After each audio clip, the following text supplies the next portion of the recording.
दोस्तों नमस्कार, मैं आप लोगों का हार्दिक अभिनंदन करता हूं अपने trader by stock market YouTube channel. चलिए शुरू करते हैं। तो जिन्होंने टेलीग्राम नहीं ज्वाइन किया है तो कर लीजिए, फ्री है सर, है ना। और ठीक है, बाकी सर ये अपना स्विंग का है और ये शॉर्ट स्विंग का है। तो इसके बाद मैं देखता हूँ, नहीं तो शॉर्ट स्विंग पे थोड़ा सा वीडियो बनाता हूँ सिल्वर और बैंक के लिए कि क्या स्थिति चल रही है, क्या स्थिति आगे बढ़ने वाली है।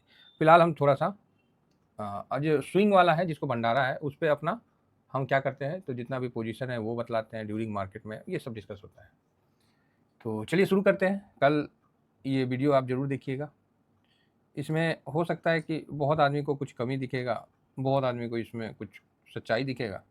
अब जो है साहब वो तो रख दिए हैं, आईना रखा हुआ है, अब देखना है कि किसको क्या दिखता है। तो बड़ा अच्छा लगेगा, किसी को बहुत ख़राब भी लग सकता है, कोई हमसे टोटली डिसएग्री हो सकते हैं, कोई हमसे फुल्ली एग्री हो सकते हैं। जिस पे बीता है वो फुल्ली एग्री है, जो झेल रहा है वो फुल्ली एग्री है। बाकी तो सर डिसएग्री भी रखेंगे लोग अपना विचार कि नहीं सर ऐसा नहीं होना चाहिए, ये वो, तो वही चीज़ है। तो इस चीज़ को समझने की कोशिश किया जाए। आइए फिलहाल अभी फैक्ट शीट पे बात करते हैं। अल्फ़ा जो 50 है उसके फैक्ट शीट पे अभी देखिए युद्ध का मूड माहौल में सीज फायर का वर्ड आ गया है, तो ये कहीं ना कहीं लागू हो चुका है। तो बाकी सर न्यूज़ मत देखिए, क्या क्या न्यूज़ दिखा रहा है कुछ नहीं पता है। जो हमको देखिए, अगर ज़्यादा न्यूज़ देखिए के क्या फ़ायदा, और एगो टेंशनें ले लीजिएगा हैं, हाँ वहाँ गिर गया तो वहाँ उठ गया तो वहाँ फट गया। इससे अच्छा जो अपना सेना के द्वारा जो प्रेस कॉन्फ्रेंस हो रहा है, जिसमें कुरैशी मैम आके बता रही है, भाई साहब फेमस हो गई है, अभी तो सेलिब्रिटी में आ गई है, अच्छा है। और सिंह मैम आ रही है, बढ़िया है। तो उनके द्वारा जो डिलीवर हो रहा है उसी पे भरोसा करिए, बाकी सब इग्नोर करिए, है ना। और अपना अपने से भी भरोसा करिए, अपने सोच पे भी। चलिए शुरू किया जाए। तो यहाँ सबसे पहले हम चलते हैं तो निफ्टी अल्फा पे। तो निफ्टी अल्फा सर थोड़ा सा बढ़ा हुआ है, पीई है ना, ये 41.4336 था, तो ये 43.68 है। ठीक है, हल्का सा बड़ा है, कोई फर्क नहीं। चलो आगे बढ़ते हैं। अब इसमें क्या है कि कौन से स्टॉक आते हैं उस पर भी हम चर्चा करते हैं, है ना। तो यहाँ स्टॉक में आप देख सकते हैं कि कौन सा स्टॉक इसमें सबसे ज़्यादा वेटेज रख रहा है। तो फिलहाल तो पीजी जो है, एक्चुअली फिर बीएससी भी है ना, मजडॉक डिस्कॉन हिटाची 197 कम्युनिकेशन लिमिटेड। तो ये तो ठीक है, मुथूट फाइनेंस, इसको स्टॉक छोड़िए। आइए हम अपना सेक्टर पकड़ते हैं। अल्फ़ा जो है वो जो है अपना अल्फ़ा 50 जो है, ये जो स्टॉक निफ्टी से बेटर अल्फ़ा जनरेट करता है, मतलब अच्छा रिटर्न, हाई अल्फ़ा, तो वो स्टॉक इसमें शामिल हो जाता है।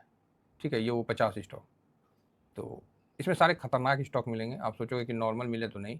अब जैसे बीएससी है तो निफ्टी से तो भाई साहब बहुत ज़्यादा अल्फ़ा जनरेट किया है, हैं। कहाँ हम लोग 700-800 का देखते थे, अभी पता नहीं 4000 कितना 6000 कितना है, वही देखे थे किसी दिन। तो काफ़ी ज़्यादा मतलब अच्छा उसमें दिखाया है। तो ठीक है, तो अभी हम आइए एक बार फाइनेंस में बात करते हैं। तो फाइनेंस में जब बात फाइनेंस बोलते हैं अल्फ़ा के सेक्टर पे बात करते हैं, तो मोटा मोटी ज़्यादा सेक्टर नहीं है, 1 2 3 4 5 6 7 8 9 10 11 12 13 14 15 सेक्टर है। ठीक है साहब, 15 सेक्टर है। ये मार्च 25 हो गया, ये अप्रैल 25 हो गया। आगे भी बात करेंगे इसका फिलहाल इसको एक बार डिस्कशन कर लेते हैं, फिर इसके बाद आगे बढ़ेंगे। तो सबसे पहले फाइनेंस देखते हैं। तो फाइनेंस में पोजीशन को बढ़ाया है, तो अच्छी बात है। कंज्यूमर ड्यूरेबल में इक्वल हल्का सा कम किया है, तो ठीक है, हल्का सा नहीं, ठीक है, कम किया है, तो ठीक है। जिसमें कम किया, अच्छा। कैपिटल गुड्स में बढ़ाया है, तो कैपिटल गुड्स कौन हो गया, बीईएल हो गया, मजडॉक हो गया, है ना, इस तरह के स्टॉक है, कोचिन शिपयार्ड हो गया। इस तरह के स्टॉक पे आपको पोजीशन बढ़ता हुआ, एनर्जी का आ जाएगा, इसमें पोजीशन बढ़ता हुआ दिखेगा। ठीक है, हेल्थ केयर में देखिए हल्का सा कम किया है, कंज्यूमर सर्विस में देखिए हल्का सा बढ़ाया है, सर्विसेज में देखिए, सर्विसेज में सबने कम किया है। टेलीकम्युनिकेशन सर्विसेज ने अपना रिटर्न दे दिया, टेलीकम्युनिकेशन देखिए तो इसमें हल्का पोजीशन बढ़ाया है। ऑयल एंड गैस में नज़र मारिए तो इसमें भी आपको हल्का पोजीशन कम किया है। एक मिनट, ऑयल एंड गैस में हाँ कम ही किया है ना। मेटल एंड माइनिंग में कम किया है, पावर में कम किया है, केमिकल में इक्वल है, ऑटोमोबाइल एंड ऑटो कंपोनेंट्स में 1.73 से बढ़ाया है। कंस्ट्रक्शन में साफे कम किया है क्या, ना कम किया है। और रियलिटी में इक्वल है, और आईटी में हल्का सा पॉजिटिव है, तो इक्वल ही है। तो ये है आपके सामने डाटा। अब आप इसमें समझ सकते हैं कि कैपिटल गुड्स की तरफ भागा है। किसकी तरफ भागा है? कैपिटल गुड्स की तरफ भागा है। तो इसका आप ध्यान रख सकते हैं। और कैपिटल गुड्स मतलब उसमें डिफेंस स्टॉक है। तो सबसे पहली बात, कैपिटल गुड्स में ही ज़्यादा भागा है, बाकी तो ऐसा कुछ नहीं है। ये है कैपिटल गुड्स।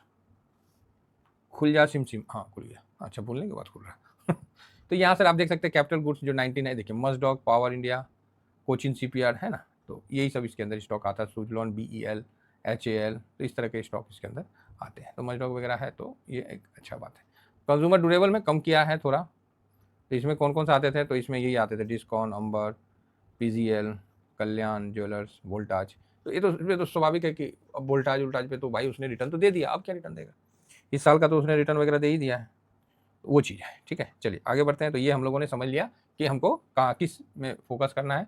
तो ये हम लोग का फोकस है, और ऑलरेडी हम लोग इसको लॉन्ग टर्म में बैठ गए हैं, मौका रहते हुए बैठ गए हैं, कोई देरी नहीं किए हैं। ठीक है, तो यहाँ पर हम देख सकते हैं कि जो अल्फ़ा है, ये नाम अभी अल्फ़ा है, लेकिन ये कोटक अल्फ़ा कवर करते हैं। ठीक है, कोटक अल्फ़ा से।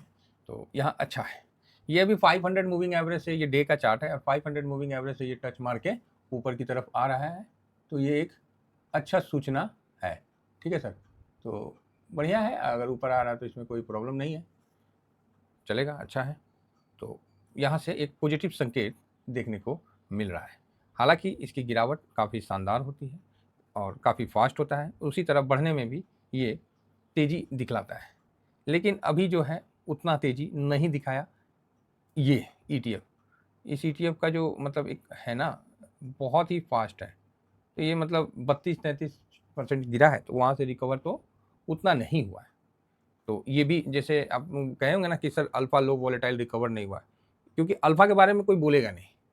अल्फ़ा के बारे में कोई बोलेगा नहीं, क्योंकि अगर इसके बारे में बोला ना, तो समझ जाइए कि मतलब मार्केट में अभी वो थोड़े से नए हैं, है ना, थोड़े से नए हैं। यही हम बोल सकते हैं कि नहीं सर रुको, थोड़ा दिन रुको, बर्दाश्त करो, आपको इसका रिजल्ट मिलेगा। तो अभी अल्फ़ा ही नहीं दिया है, तो लो वॉलेटाइल कहाँ से देगा? मैं कभी भी निफ्टी अल्फ़ा अर्थात निफ्टी अल्फ़ा 50 को लॉन्ग टर्म के लिए नहीं बोलता हूँ, लेकिन इसका लो वॉलेटाइल को लॉन्ग टर्म के लिए बोलता हूँ। देखिए, इन्वेस्टमेंट भी 3 प्रकार का होता है। जो नए साथी हैं उनको बतला दूँ, पुरानों को तो आइडिया है ही कि इन्वेस्टमेंट भी 3 प्रकार का होता है।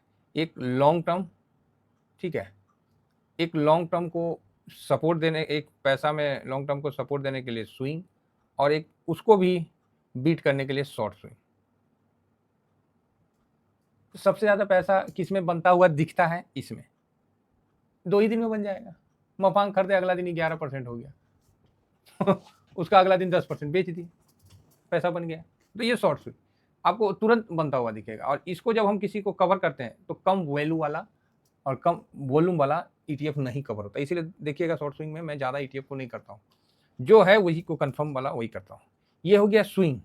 इसमें थोड़ा सा कम, हल्का सा कम भी है वॉल्यूम, और अपने सेक्टर में वो ज़्यादा है, तो भी हम इसको करते हैं। अल्फ़ा का मान लीजिए अल्फ़ा ही है, तो अल्फ़ा के कितना अल्फ़ा का ETF है और उसमें सबसे ज़्यादा किसका है, हम उसी को कर लेंगे, बात खत्म है।